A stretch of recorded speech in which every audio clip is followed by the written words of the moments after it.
Wala ko kahibalo nga gisugda na di pod og sulat ni God akong tinuod nga love story.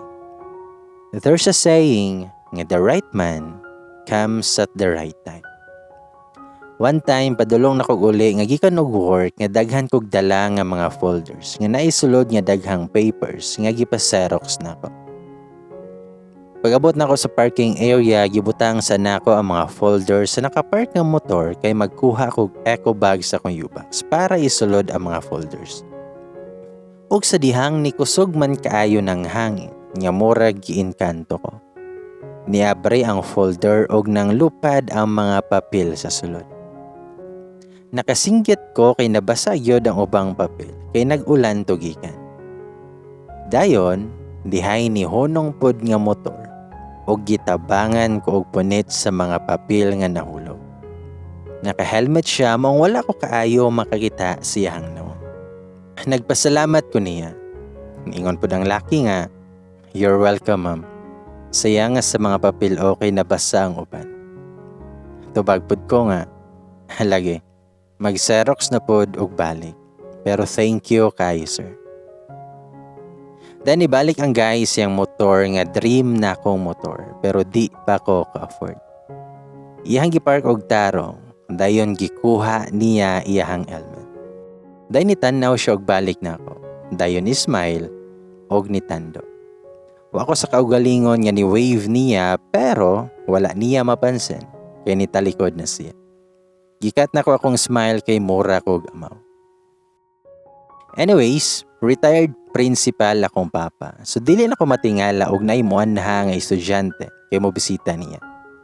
Istrikto si papa pero buotan kaayo og motabang gyud sa mga estudyante. Labi nagporsigido nga makahuman. Day off puto na ako. Dihay gay nga niyanha sa balay nga nangita ni papa. Nagpaila nga si Anthony. Tinuod dyan na niyang ngalan. Si mama ang ni-entertain kay nako sa kusina nga naggama og puto. Tingog lang akong nadungog ug wala na pod ko nakitanaw og kinsa ang niabot. Nangutan akong mama kung kinsa to. Nitubag akong mama nga si Anthony. Kadtong gitabangan si mong papa sa una. Nidong naman na dire pero nang lakaw mo si mong papa. Tubag ko nga estudyante niya. Ningon ako mama, ito nang gitabangan si mong papa nga mamaligya ay ra nagbutilya sa una. Pero architect na karon. Di ra gyud mahibalan ang panahon ba? Kada naay mo bisita sa balay, di gyud makagawas og dili makakaon. So kay dinner na to hapit, sure mi ni mama nga gihawiran si Anthony ni papa aron man ni hapon. Nitabang og prepare sa dinner. As usual, tigtad-tad ra ko og tigukay. Sige migluto ato, dahil nidulong silang papa og iyang bisita sa kusina kay moinom og tubig si Anthony. Nakatanaw ko sa guy og familiar kay nako iyang face. Pero nakalimot ko og may nakita. Murag same ra sila height ni Fred, pero mas gwapo kang Fred actually siya. Mas tindot pud og lawas kang Fred. Pero formal kay siya nga molihok. Unlike kang Fred, nga langasan kayo. Usahay, magsayaw-sayaw pa sa among atubangan. Bisag naa silang mama o papa. Most talkative kayo. Pero si Anthony, behave lang kayo. Mataog kamo try ilihok. Sige yun kog tanaw niya. Og siya po. While nag-inom og tubig, mudong iyahang mata nako. Gipuga yun na ako og maayo akong mga memories og dis ami nakita. Pero wala man yun ko'y mahinomduman. Nitalikod na lang ko og nilutaw na pod akong uto kay gusto yun ko nga makahinomdom og kanus ami nakita. Pagatubang na kog balik, nitanaw po na ako ang gay kay si papa dihay gikuha nga pagkaon. Ni smile ko niya. Siya pod kay ni smile sa kuha. Hamoramig ang mao. Ako siyang giingnan. Familiar kay kanako. Nakita na ta, sir? Tubag si Anthony nga. Murag wala pa siguro. Tubag pud ko nga. Mura manggod og familiar kanako. Niinom din siya tubig pero nagtan-aw gihapon nako nga wala na noon nagkadimao ang pagbutang nako og mga plato. Hoy langaon mi, sige gihapon ko og hinumdom og dis-a gyud may nagkita ug wa gyud ko mahaluna. Sige og tan-aw ni Anthony aron mahinumdom gyud ko sa iyahang nawong. Sige siya tubag ni Papa pero mo tan-aw siya nako usahay. Sa sige na kog tutok niya, na-realize na ako nga gwapo gyud ay siya. Nindot siya mata og lips. Sa lips gyud ko ni focus og tan-aw samot nang gipaak niya iyang lips. Nakapiyong ko kay mura na kog amaw nga ni smile. Nitanaw si mama nako og naunsa ko. Nagpasumangin na lang kong giubo og nitalikod kay niinom og tubig. Dayon mo pauli na si Anthony. Nisulod siya balik kay nananghid siyang mama kay nagtanaw mig TV sa sulod ug silang papa sa gawas ng istorya. Pagpananghid niyang mama nitan-aw din siya nako ug nananghid pod nga moadto na siya. Ni-smile ra pod ko ug nitando lang siya. Og didto nako nakahinumdom sa nitando siya nako. Siya ang lalaki nga nitabang nakukuha sa mga papel nga gipalit. Wala na ko katingog kay nilakaw na siya. Ug sure gyud ko nga siya kay ang motor nga iyahang gigamit. Kay 1000cc nga Kawasaki nga dream na akong motor. Sa moto nga milabay ang mga adlaw. Ako ang nahimo nga maid of honor ni Laila sa wedding nilang friend. Happy kay ko para nilang duha. Ug mura mig amaw ni Fred kay naghilak ming duha while nagtarong ko sa iyang suot. Hingon si Fred, kaslo na ko bo. Basig ipahunong ni mong kasal unya ha. Pag-sulti landaan. Tubag ko nga, amaw. Pagtarong na kay mahimo na kambana. Hingon si Fred, salamat po. Sa tanan-tanan nimong gihimo para namong Laila. Ako siyang ingnan. Di ba ingon ko nga suportahan gyud ka nako kanunay. Bisag minyo namong Laila, naagihapon ko para nimo. Para ninyon duha. Just call me and I'll be there. Char. Then ingon si Fred nga, kanusa man pud ka bok? Magmadri na lang ka? Tubag ko nga, amaw. Of course, mangita sad kog ako Ikaw ra ba di ay kamao? Then ingon si Fred nga, antos lang sa vibrator po. Labong wala pa. Then ikatawa siya. Ako siyang ingnan, nga amaw, bisag unsaon Fred imong baba. Mayo na lang kay naanay mo tahiana. Sa moto nga nakasalyod si Fred ug Laila. So happy for them. Pailakilak pa ang amaw nga Fred while nagpadong si Laila niya. Murag si Luis Manzano nga nahiwi ang nawong while nagtan-aw siyang bride. Pag throwing of bouquet sa bride, sigig cheer si Fred nako nga dapat ako'y makakuha para ako'y sunod. Pero bisan wa ko nag-effort, sa kuha nitugpa ang bouquet. Or siguro, gitunong lang yun ni Laila nga sa kuha matugpa.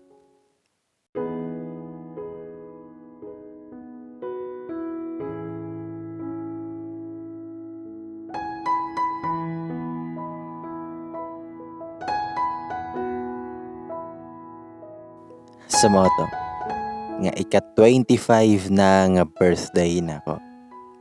Change number na pod sa akong age. Na-overcome nako tanang heartaches tungod sa nahitabong pagka-in love sa akong best friend rin ako. But it made me also realize nga friendship is better than love. Family and close friends lang akong bisita. Apil na ana silang friend. Og of course, si Laila. 2 weeks na siyang pregnant ana that time. Paspas kayo nga ni-inject si Fred. Giadlaw-adlaw siguro si Laila.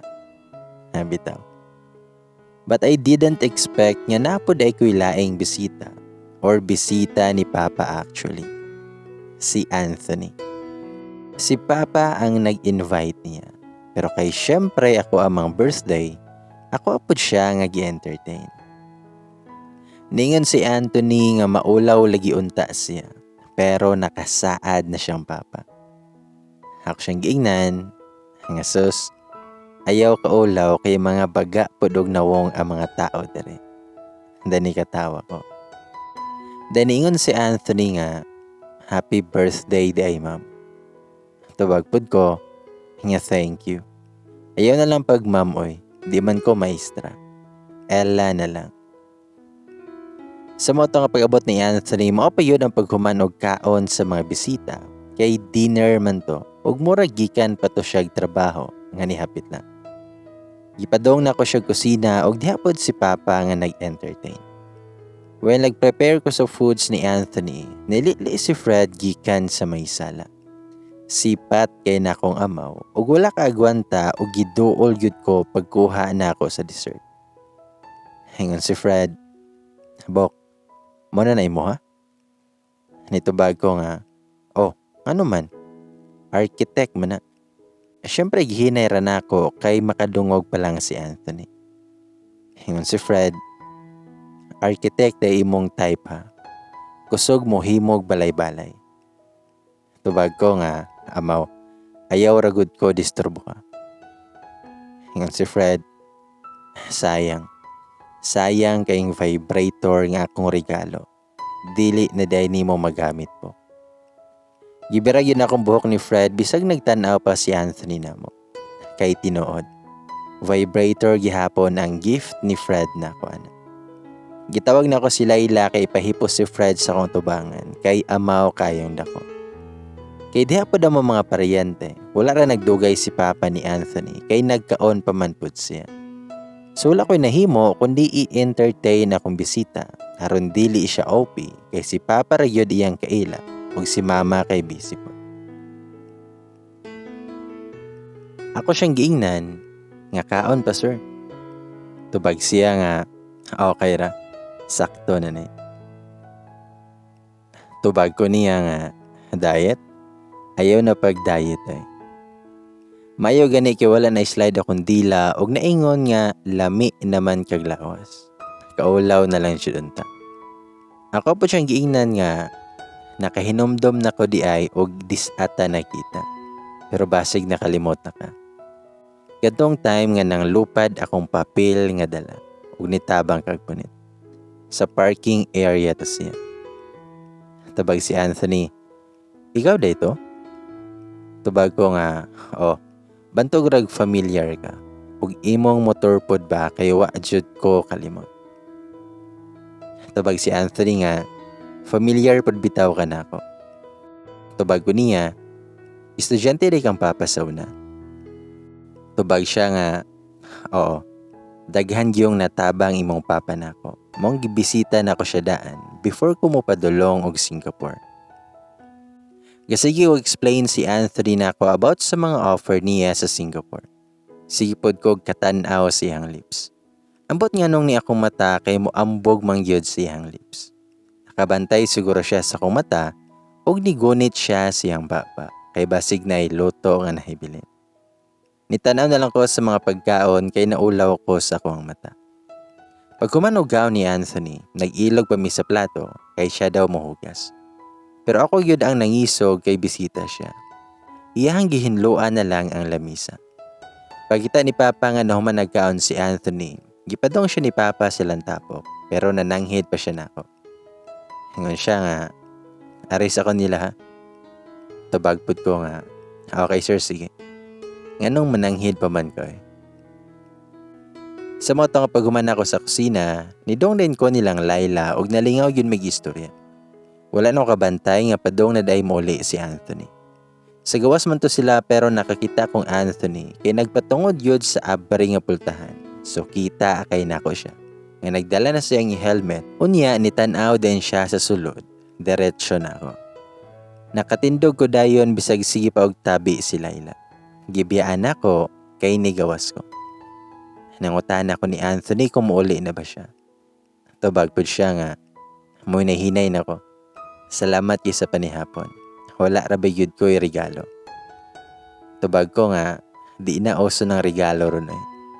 Dini katawa ko. Murag kalakonon nga dili si Anthony. Mong nangutan ako niya kung naa ba siya'y nakalimtan. Ngon si Anthony nga, wala man.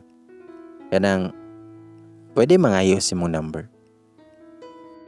Murag nasudipan ko kalit. Ingon pa si Anthony nga, pag dili na ako makontak imong papa, ikaw akong kontakon. Ning okay rapod ko. Gisave niya akong number. Nibalik pa siya na akong ingon og happy birthday. Dayon nila ka. Number day nako ang nakalimtan. Og pinafred pa ay natasir. Bitaw. Pagagabian na, dihay ni text nako nga good night. Sure ko si Anthony. Kay gibutangan niya initial sa ubos. Reply po na ako kay good night po. Og naghuwat kog reply. Pero wala man. Nagsugod ang good night so good mornings nga text ni Anthony. Maora yun na. Og mo reply ko, dili na siya mo reply po. Mga simana lang yun po to nga greetings lang among text. Then one day, ni-level up among text kaya nangutana siya sa akong FB account. So gihatag rapod na ako. Gi-check na ako akong Facebook og diha yun iyahang request. Gi-accept din ako o gi-stalk dayon. Of course, stalk ra ko taman pero si Anthony kay klaro kaayo nga ning stalk pod kay ni baha iyang like sa akong mga photos bisag selfies na mong Fred iyang gilike. Human sa iyang pag-like sa halos tanan ako nga recent na photos. Ni chat siya kumusta akong adlaw. Na-reply pod ko nga kapoy. Stress din na haggard ko sa kadaghang paperworks. Then na-reply siya, pwede ba mo tawag? Pero nagtanaw ming tulo ni Papa at Dog TV. Pero nagdali yun yung sulod sa kong kwarto, kay mo tawag si Anthony. Wala ko sabot sa kong gibate. Gikulbaan ko nga excited nga mura giukay-ukay akong tiyan. Kay hagad kay kog face, nagpag-glow up pod ko gamay. Aron ingnong gwapa, bisag haggard na. Andam din ang notes ug ballpen kay aron ingnong dili kay ko excited sa iyang first nga video call. Pag open ako sa akong camera, diyan ako sa akong table nga nagsulat. Pero dili masabtan kay bisag unsa na lang nga letters akong gisulat. Nangutana pa si Anthony kung wala ba daw siya nakaistorbo. Nitubag pod ko nga, wala man sir. Okay ra kayo, nalang ko'y gitiwas kamay. Tubag si Anthony, ngayon akong tawag sir, dili man pod ko maistro. Well, nag-istorya me, akong kamot sige sulat, pero puro circle ratawon. Pero mutanaw ko niya usahay og mohunong, aron di pod lain. Ingon si Anthony, nga wala ako ni dayon og Singapore. Nitubag ko nga, hala, nga naman, saya nga ato eh. Tubag siya nga, gigunitan po ko nila dire. Napagyud ko'y projects nga nagawa. So wala na lang ko ni dayon. Na-realize po na ako nga naday akong gusto dire. Nitubag ko nga, maugyod, di palayo sa pamilya. Tubag po siya nga, wa naman po ko'y pamilya. Tubag ko nga, ha? Asa di mo ang ginikanan? Then itubag siya nga, wala na, nagbulag na sila. Nanapod sila'y laing pamilya.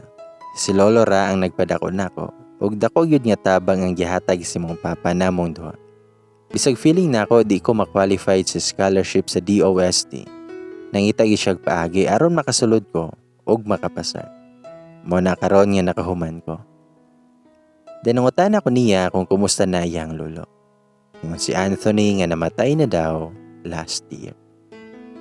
Nahilo may kadali kay lisod di ayo kaagi si Anthony. Maayo kay naning kamot yun siyang makahuman. Dahil nangutan ako niya kung anong ka-architect siya. Tubag si Anthony nga para matukuran akong balay nga nindot si lolo. Igor po na human ang balay, namatay siya. Lain na pong kahilo maang nilabay na mong duha. Kay murag bugat pa yun niya ang nahitabo siyang lolo. Daningon si Anthony kung okay ra ba daw nga magtiwas pod siya sa iyang trabaho. May okay ra pod ko. Gibutang ni Anthony iyang phone nga maklaro na ako iyang gibuhat. In fairness, makabili behind drawing bisag wa ko'y masabtan. Kay murag floor plan or blueprint to yang gikama. So mo to ang first call na mo nga busy siya sa trabaho ug ako nakimaritas lang. Pero before ko natulog, i-appeal na ako sa kong prayer si Anthony. Dayon gisingit na ako ang about sa kong love life. Kay unfair kaayo kay si Fred kay naana. Ug as usual nangayo kog sign for the one nga para na gyud sa kuha. Dayon nagplano si Fred nga mo separate na nilang tita ug pagkahibalo sa amaw nga nakoy kailang architect. Sige gisyag hangyo nako nga ingno nako si Anthony. Halos kada adlaw magpahinumdom nako nga sultihan si Anthony. Nawala pud ko nga moingon kay dili na kaayo mo chat si Anthony kay basig busy pod sa trabaho. Pero wala na day ko nagkinahanglag alibay aron maistorya siya kay siya na mismo ang nipakita nako. Pagawas na ko gikan work ningon ang guard nga naay nangita nako. Nakaingon ko si Fred pero pagtudlo sa guard kay si Anthony man. Nag-hi mi sa usa din ingon si Anthony nga pwede ba daw ko ma-invite karon.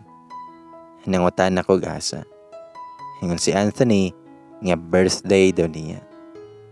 Dahil ni-greet ko niya happy birthday. Ingon si Anthony nga salamat. Mingo magod akong birthday karon. Pwede pod magpauban ka. Libre ra na ako. Nitubag ko nga, sure, daghan ra ba yun ko gi-invite. Then ikatawa ko.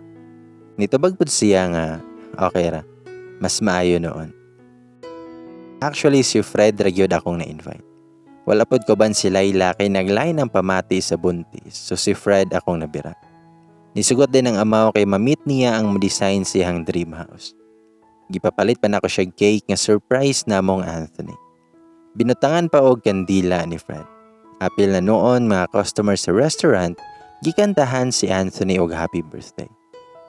Well nga on May, wala na pod napugni ang kakatol sa baba ni Fred. Ingon si Fred nga, architect, unsay type nimo sa babae? Kaya nagtapad ning Fred akong giko sa iyang paa kay ni andar na pod iyang baba. Naguba iyang nawong pero wa gyud nagpatuo. Nitanaw po na ko si Anthony din ingon siya nga parehas si mong best friend. Hapit maluwa ni Fred iyang gikaon. Ingon si Fred nga straight to the point si architect Bok. Hindi ni katawa siya. Ingon pa si Fred nga maulaw sa taaning pila ko katuig nga wala kay nimo. Lami na lang kayo mo tago sa lamesa. Nagmahay ko nga nung si Fred akong gi-invite, may pag-Rico og chill na lang unta. Ingon si Fred nga, abi ni mo architect, nangyob ko ani, pero sa una rapod to, wala pa akong asawa. Warningan ka na ako nga manhid ni siya, gahi kining bayhana, lami kantahag pusong bato. Mayo gani kay naka-move on ra ko og nakita sa kong mas gwapang asawa karon. Hapit na yun ako magisi ang pantalon ni Fred sa sige na ko kusin. Nagkatawaran na mo si Anthony o nagtanaw pero ako gusto nang mulubog sa kaulaw. Gisulti yun ang past na mo og murag proud siyang nabasted na ako. Ang mga normal nga tawo maulaw yun nga moingon nga nabasted pero si Fred belong siya sa abnormal. Ningon pa si Fred nga klarohon nato ni architect ha. Nakay planong manguyab aning best friend ako. Tubag po si Anthony nga, og pwede, nga nung dili. Hingon po si Fred nga, pwede kayo, pero kinahanglang una kang muagi nako og human iatubang ka nako ni Tito, aron ma-endorse ka nako niya. Then ug makapasar, pwede nimong mauyab ning bayhana. Niingon po ko nga, amaw jud ka, hilom ragod diha, buot-buot ka lang. Hingon si Fred po nga, trust the process, Bok. Ikaw, architect. Narapod nimog mo atras ka. Kay pinangga na mo ning bayhana. Dili mi gustong masakitan ni. Ni okay ra po na si Anthony og ni padayon og istorya si Fred nga. Lain po yato, architect. Nagplano ra ba ko nga magtukod og akong balay. Magpatabang unta ko og unsay maayong porma ba. Simple ra gud kayo kung gusto. Nakalimot ko og ingon ninyo nga member og Budol Gang si Fred. ug user kaayong dako kay gigamit ko para lang siyahang kayuhan. Na-convince yun sa amaw nga Fred nga pag-amon og plano si Anthony. Si Fred ang unang niingon nga muna siya pag humanog kaon kay sige nagtawag si Laila niya. Pero lain na pong kabuang ang nisulod sa utok ni Fred. Ingon si Fred nga, "Bok, pakita daw ko si mong yabi sa motor." Nangutan ako gano. Nitubag po si Fred nga basta. Bisag naglibog ko, gikuhar po na ako ang yabi o gihatag niya. Ingon si Fred, nga sakay kang architect karon. Tubag ko nga, "Excuse me, na ako'y motor doy." Tubag si Fred, nga ako'y bahala na bok.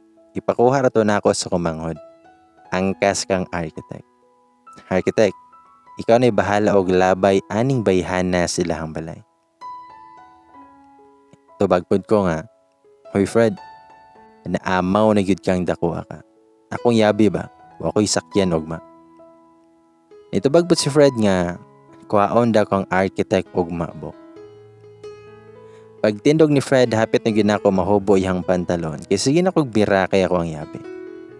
Ingon pa si Fred nga, "Iya pang hubo diri bok. Ma-discourage no na nimo si architect." Gasigar gyud katawa na mo si Anthony. Hangtod sa nilakaw gyud si Fred nga dala akong yabi. Naulaw na lang gyud ko sa kong action og nisamot gyud sa kami ng duha ang nahbilin sa lamisa nga wala na si Fred.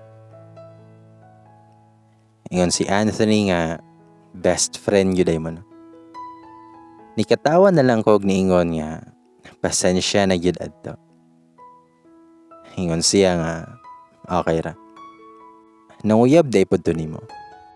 Nitubag ko nga oo, pero dugay na. Best friend ra gyud min duha. Tubag si Anthony pod niya, "Ako ka. Hapit po na ako maluha ang giinom na kong tubig." Grabe kay straightforward ni architect. Niingon pa siya nga, "I'm sorry, pero wa ka na ako dali. Gusto lang ko musulti daan sa kong feelings para nimo." Tubag ko niya nga, na nakay feelings na ako, nga bag-o pamanta na kaila. Tubag siya nga, "Halage, pero di naman ka mawala sa kong nahuna." Nakaingon na lang ko nga parehas yun og timpla silang Fred. Palanay kayo istorya. Gipaagi na lang na ako og joke aron di kay serious sa montapi, kay medyo serious type yun ni si Anthony. Paguli na mo, nakahinumdum na pud ko nga wa ko isakyan di. Kay gidala sa amaw nga Fred nga wala na gani diha ako motor sa parking. Gibilin na akong helmet sa motor ni Anthony kay gadapad raman ming park so wa ko'y choice. Ni Anthony gyud ko ni sakay og wa ko naanad siyang motor nga murag magtuwad ang mag-backride. Kaysa mahulog ko, nigakos na lang kong Anthony aron safe. Actually humot si architect. Amoy baby. Ug mohunong mi sa mga traffic lights, mubuhi unta ko pero gunita niya akong kamot. So steady lang ko kanunay. Bisag haway sa hawak ihang motor. Pag-abot na mo, maayo gani kay wala ra ni gawa silang papa. Kay daghan na pong pangutana ang mahitabo. Nganong si Anthony ang nihatod og asa akong motor. Ako siyang giingnan nga thank you ha. Happy birthday again. Wa ko'y gift ra ba nimo. Tubag siya nga na may nag-ingon na ako nga dili uso ng regalo ron og birthday. Nikatawa ako. Ingon pod si Anthony nga sakto na to nga giubanan ko nimo. Dili mingaw akong birthday. Unlike yung Fred nga og mag-imagine ko, kahadlok akong ma-feel og mahimong kami. Pero si Anthony kay gaan akong feelings nga maka-feel gyud ko kilig ug feeling nako walay babag naman duha. Gaan kisa kong pamate nga wako'y daghang huna-hunaon. Way daghang i-consider. Wako nagduha-duha nga ni dool ni Anthony og ni kiss siya hangin chick.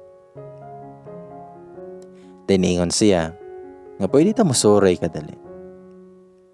Ni-smile ko og nangutana kung asa man gihatod naman ko nimo diri sa moa. Ningon si Anthony nga sa duol ra daw. Sa moto ang nisakay rapod ko og balik bisag wa kay balo og asa ko niya dadon. Ang amaw nangita ra man og lugar nga wala kayo'y tao og sa lugar nga ingit. Gikulbaan ko pero excited at the same time.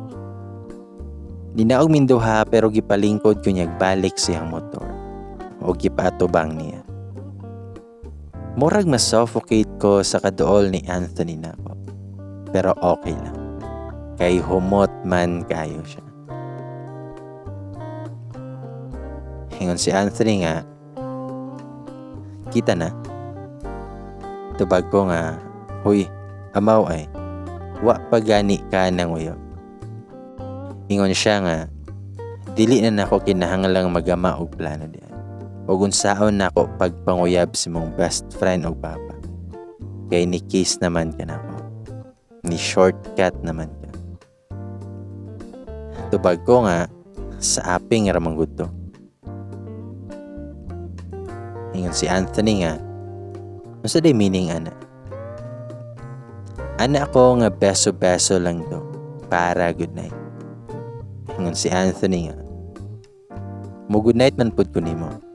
Ang saon man na. Ani katawa ko ako siyang giingnan nga amaw. Idi good night ra. Tubag siya nga, unfair. Dapat mo kiss pud ko. Wana ko napugngan nga mo smile kay grabe nga murag ukay-ukay akong tiyan. Pero kanang smile bitaw nga murag magkurog na imong ba sa kakulba. Kay garabing beat gyud sa kong heart. While nag-istorya minto. Gigakos na lang nako siya kay murag mo buto na gyud akong heart og mag-atubang siya nako. Nangutana si Anthony kung unsa naman pud ni. Itubag na lang pud ko nga condolence ni sa mong lolo. Another silence na pod ang nilabay na mundo. O gihurot ra na kog simuhot ang perfume ni Architect. Charot. Pila mi ka minutes nagakos kay lami kay siya gakson. Og lami kayo ikatulog siyang abaga. Bitaw. Ningon si Anthony nga magbuntag taani. Okay ra kayo ko. Ako siyang giingnan nga amaw. Muuli na ta. Hingon siya nga halami pa man igakos. Tulog sa dira. Ako na lang ang nibuhi og una kay murag okay ra pud nako nga magbuntag migakos. Gibalik ra pud ko niya sa mua og wala na lang siya nisulod kay basig makaingon pa siyang papa og makalitan. Gingon lang nako nilang papa pagsulod nako nga gihulman ni Fred ako motor. Wala na sila'y pangutana basta mosulti nako sa balaang ngalan ni Fred. Nag-video call pa mi ni Anthony pag-abot niya. Pero kamaopod mo multitask kay sige mig istorya. Sige po siya gama siyahang mga trabaho. Workaholic kay. Sa moto nga natuman yun ang pangandoy ni Fred nga magamaan ni Anthony og design og mga drawing iyahang himuong balay. One story nga modern house og kay feeling rich kay si Fred. Daghan pang gipaad niya sa gama ni Architect. Feeling kaayo nga mas kumaw pa siya ni Architect. Maayo gani kay taas po og pasensya si Anthony, pero pag kwinta pa og pila na magastos siyang giplanong balay, hapit mulugwa ang mata ni Fred kay niabot og usa ka milyon, nga wa pay labot ang architect fee. Kaingon pa si Fred og libre ra ang magpa-drawing og architect. Pero gisag pa ni Anthony sa rules sa mga architect nga there is no free design. Ipasimple na lang kay ni Anthony ang balay nga kaya sa budget ni Fred og negotiable pa iyang fee. Ningon pa si Fred nga istrikto daw kayo si Anthony. Abi daw niyag malibre siya. Kay tabangan man niya si Anthony dari nako. Wala na igatabang si Fred actually kay di lang plano kanunay si Anthony. Nilihok yun siya. Kanunay siya mo bisita sa mong balay bisan pa siyahang kabisi. Until wa na siya nakapugong ug niingon yun siya siyahang tuyo. O siya'y kahadlok na itubang sa kong ginakanan. Wala yun ko'y idea adto, kaya wala ako niya sultihitaan. Gusto yun ako mulupad kay grabing kaulaw man. First time yun niya na ay niingon ana nilang papa. Kaysa kong ex, ako pa man yun ang niingon nila og labaw na si Fred, nga wa yun nakaingon nilang papa. Nag-una pa man ang bula-bula sa baba o pabika. Ni katawa ra pud si Papa og si Mama dahil ni tanaw na ako. Niyon si Papa, nga salamat toy. Kay nayud kay respeto na mo. Wa ko'y problema ana. Nana mo sa saktong edad ug stable na mo sa iyong kinabuhi. Og kahibalo ko nga maayo kang tawo. Magdepende rani og sugton ka aning dalaga na mo. Tubag si Anthony, lagi sir, basig mabasted pa ko ani ba. Ningon akong Papa nga, ay nga nang ibasted man po nimo ni Ella. Kay balo ka ning bataa, kugihan og buutan kaayo ni. Hingon pa si Mama, ang ibitaw. Looy po ni si Anthony dayo. Misumpay po na si Papa nga, bright pa yun ni. Nakuha yun ni Anthony ang boto ni Mama ug Papa. Sila pang sige og encourage na kung pilion gyud si Anthony. Ug sa niluto pa, gipahumutan nila og lamas si Anthony aron mohumot ug mulami sa akong pananaw. Feeling na noon na akong masuko gyud sila og di nako siya sugton. Pareha sa gibuhat nako namong friend. Nangita na pod kog sign kung si Anthony na bagyan. Hilig ko mga signs actually. Kay gusto na akong di gyud ko magbasol sa akong himuon. Ilabi na sa mga big decisions nga makabag-o sa akong kinabuhi. Kay kitang tanan, need o guidance kay dili ta perfect. Same ni Fred, na feel na gyud nako nga nako'y feelings for Anthony. Pero gipug nga na pud nako. Yatagan gyapon akog time among sitwasyon. Every night magpray ko ni God nga si Anthony na bagyan.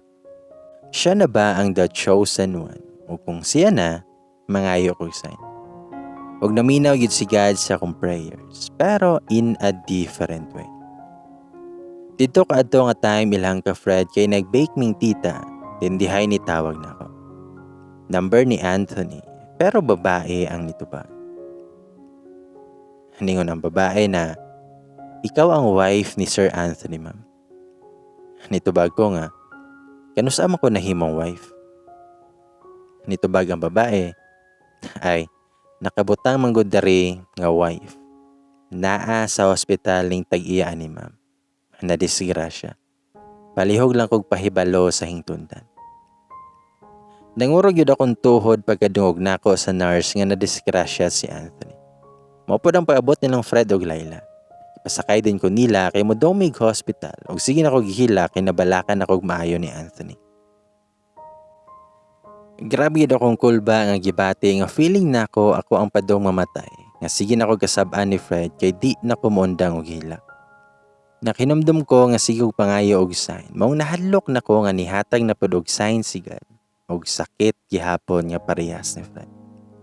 Sige na kog bako og hilak diyang nihunong si Fred pero dili sa hospital. Sa balay ni Anthony ko niya gidala. Nangutan ako kung nganong naami dire. Ningon si Fred nga, dari na lang daw siya gidalabok kay di nakaabot sa hospital. Padalion daw ka kay panalagsa na lang daw mo ginawa. Tubag ko nga, nganong kahibalo man ka? Bisag naglibog ko, nisunod rapod ko ni Fred kay gibera naman ko niya pasulod yung murag emergency yun.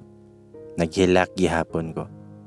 Pagsulod na mo ni atras akong luha kay nakita na ko si Anthony. Nga way mga samad, busy lang sa mga papel siyang table. Ngayon si Fred nga, surprise. Kapuyag acting architect ay, 80% na discount na ko ha. Ikaw na'y bahala ning bayhana. Yung ikaw bok, ayaw nagparihasa siya sa imuhang gihimon ako. Tanaw na imong porma karon o. Di pa ka in love anang pormaha nga dagko kay kagluha. Hunongin ang paggagahi nimo. Sa una ikaw ni tabang namon ni Laila. Pero karon, ako na pud ang mutabang nimo. Gusto kong parihas tang malipay po. Unsa may kapuslanan sa tong pagka-best friend og di mag-unong sa kasakit ug kalipay. Ipahiluna na imong gibate. Aron manglarga na ta. Nangutan ako kung prank ra ba ni. Hingon si Fred, walay labot si Anthony aniya. Kami ni Laila ang gaplano ani. Si Laila ra daytong nitawag ni Mobo. talented kay minduha ba. Then nikatawa siya. Nisinggit yun ko gibiran akong buhok ni Fred kay hapit ko mamatay sa kahadlok. Paglakaw ni Fred, nagatubang ko ni Anthony nga okay ra kaayo nga murag naibtan kog tunog. Sa sobra na akong kadugay mo desisyon siguro ug sigig pangayog sign. Madagang guwang yun siguro ko.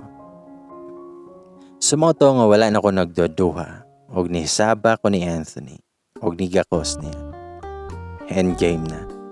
Surrender na ko sa pagkaintinaya. Basig mawala na gid siya nako. Last sign na daw taniya. Huwag ako siyang ingnan. I love you na. Tubag si Anthony nga. Dugay raman ko kahibalo. Gihuwat raman yun na akong makasulti ka. Mayo gani kay taas ko og pasensya. Ako siyang ingnan. Pasensya ray taas. Tubag siya nga. Ayaw ko tintala kay kita rarabang duha dere. Tubag ko nga. Unya og kita ran duha.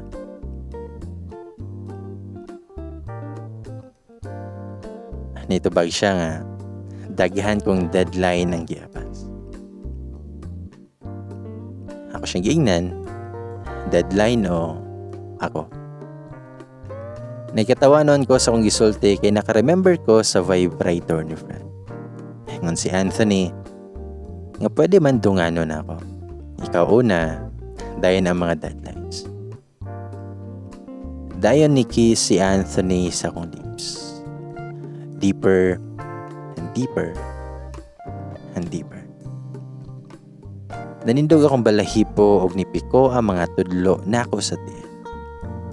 And the rest was history. Basta mura na kog batay nga nagsandig ni Anthony while nagpadayon siya sa iyang gipuhat nga paperworks.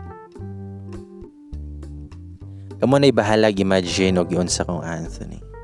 Pero actually, lami pa man di ay ang big, long fingers kaysa vibrator.